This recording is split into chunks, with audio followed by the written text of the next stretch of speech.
The lesson is on zebras, and we're going to do a zebra, just the close-up of the head today. And today I have about 32 fourth graders with me. It's a class and a half together. Would you like to say hello to YouTubers? Hello. Okay. Nice to meet you. And we're going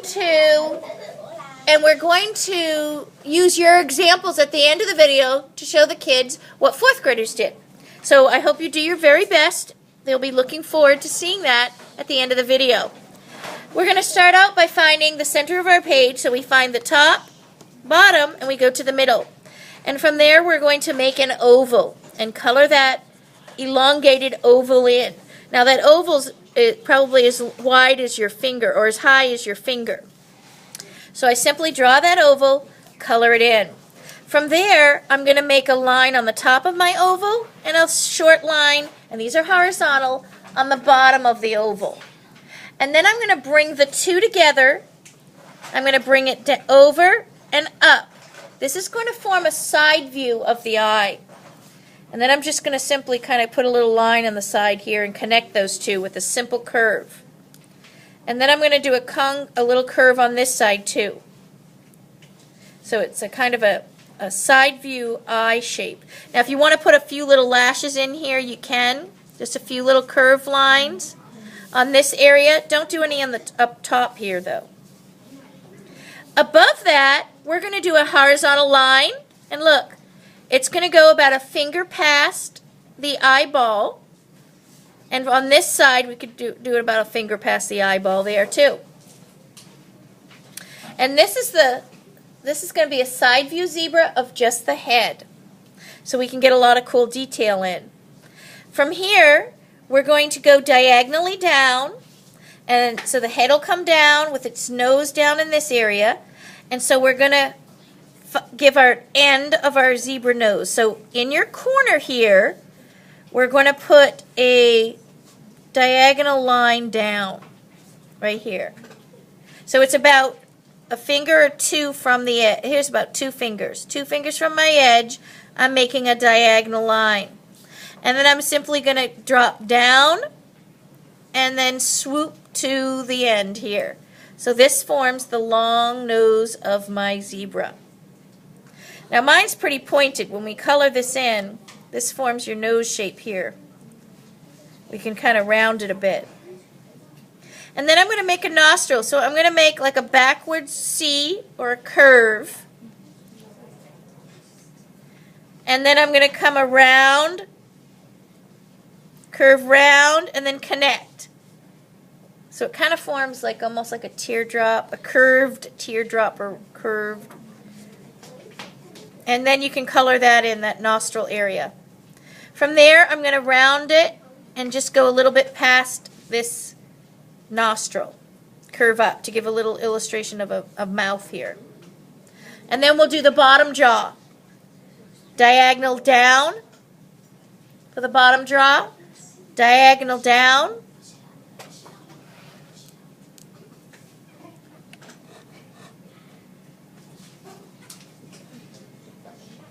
And then it's going to go over.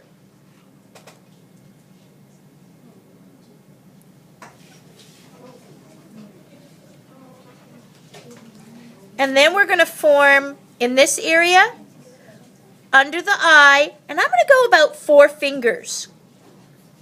So if you measure about 4 fingers under the eye and put a little line here. This is going to form the jaw. So I'm going to make a curve, curving up. Now I'm not going to connect it. And then I'm going to do a gentle curve to connect to the bottom jaw.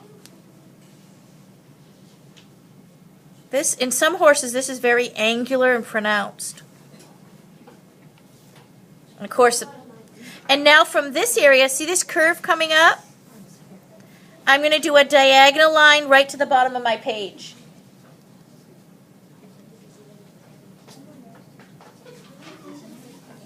And from this area, I'm going to stick an ear in. And my ear is going to point toward the corner. So I'm going to form a diagonal curve. It's going diagonally but slightly curving up and then down and back. Now if you make this too thin, and narrow. You can always adjust it. I might make mine a little bit bigger. And this becomes, no, it's not a mistake. If you made it narrow like mine, that's fine, because you're going to put an inner line in here anyways. The inside line. You know how they have your inner area? So you can double line this. And you want to put a little bit of hair, you can put little hair lines in. They have longer hair inside the ear. And then I'm just going to connect the head to the ear. And then a little bit back behind the ear is a diagonal going to the side of the page. So I've used my whole paper, and now what you can do is design your mane. Now you don't have to do just a straight out mane. You can get fancy and do some curls on your mane. For example, let me show you here. Look, on the edges, say this is your edge here. You might want to do curly cues coming out for your mane. You can do spikes coming out. Okay? So you're going to design your mane in this area. Up in here, you can give a little bit of hair at the top. And then when you put your zebra in, if you want to put your smaller ear coming back, this is the ear on the other side of the head. It's behind the mane. And then I'm going to do the zebra stripes. Now when you do a zebra stripe, it's going to be tapered. It goes, and this can be free form. So you can get inventive with your stripes too. You might want to have them curled or hooked. You know, it doesn't have to be realistic. But you want to have it tapered where it goes thicker at the top where it meets the body, and then thinner in the middle. So you can get real creative with your zebra stripes. Just make sure they're thicker. And then Andy Warhol, when he decorated his zebra, he colored them in all colors, like hot pinks and lime greens. So you don't necessarily have to do your zebra stripes black and white. Again, you can become very inventive. I'm going to put some detail in my mane here. And little bits in this. I'm not putting a lot in this area. You can even get real creative around the eyeball. Now again, you don't have to follow my curves. If you want to do angle or zigzag or lightning bolt, use your imagination. You might want to do your stripes like that. You know, and have it lightning bolty and angular. So it's however you want to decorate it. That's up to you. Right now, I'm going to take and see if I've got any 4th grade examples to show the kids right here on YouTube. I'm just going to pull this one right here real quick.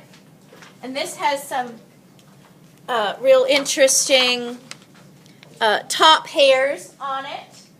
And here's one that's done in red that's interesting. And let me see. Oh, I'll take this one too, because you've got some really cool curly cues here, and I'll grab this one. We've got a neat eyeball here.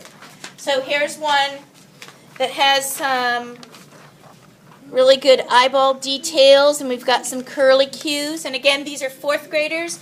And how old are you guys? 4th grade? 10.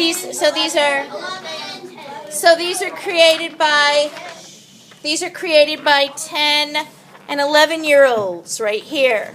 And they were done while we were making our video together. And this is more realistic with texture.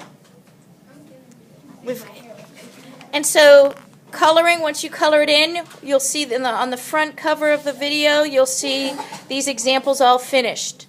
And I hope you enjoyed this, and I hope that you will have fun creating and coloring in your zebra.